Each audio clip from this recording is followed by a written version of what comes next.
All right, so I wanted to talk today about my Energizer and my Energizer plan in general. So a couple years ago, I started using an outlet, a smart outlet, to be able to turn on and off my Energizer from a distance, and it made all the difference because when an electric fence has a wire or a piece of metal touching it that is grounded to the soil, it'll short out the fence and make it to where the fence basically has no shock.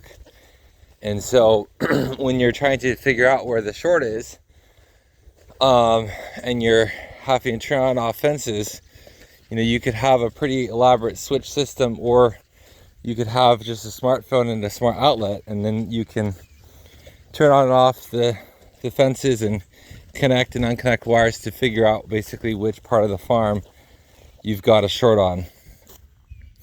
And so this has worked really, really well for making sure my fences stay nice and hot. But I was forgetting to turn the fence back on after I went out to move the cows and whatnot. And so my smart outlet actually has timers where it can automatically turn on at certain times and turn off at other times. And so I started using that feature to have it turn on every night at 9 p.m. And then that way, if for some reason I forgot to leave it up to turn it back on, it would turn itself back on automatically. And so that worked pretty well. And then more recently, I realized, well, if I turn it off in the morning and it's off all day, even if it turns back on at night, it's not really as much as I'd like it to be. So I actually have it turned back on again at noon. So I've got two ons. So that way it's much more likely to be on most of the time. And then I recently installed an off to go off at 10 a.m. In the past, when I would come with the cows, I'd just use my phone to turn off the fence. And then, but I always have to get mobile data, and I have to be standing in the right spot to do that. And I realized if I'm going to be moving the cows at 10 o'clock every day anyways to optimize their energy intake, I might as well, it's a good shock. I might as well just have it shut off automatically at 10, and that way I don't have to fuss with the smartphone at all. So I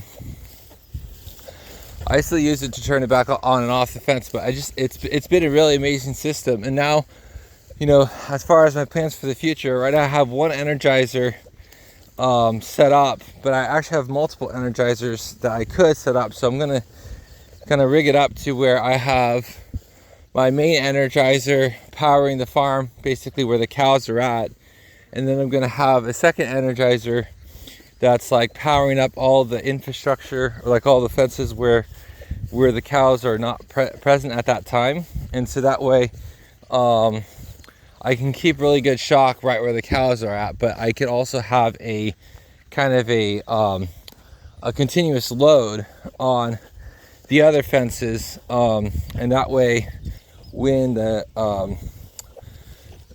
basically the Energizer burns out the green plant vegetation. So you have to have it on, otherwise when you turn it on, just one like pokeweed or one plant that has a lot of moisture in it could just shut out the whole fence. So it's better to leave your Energizers on, but I like to have really good power right where the cows are at. So that's kind of the system I'm working towards, and I use like a Skyline to be able to make that happen. So anyhow,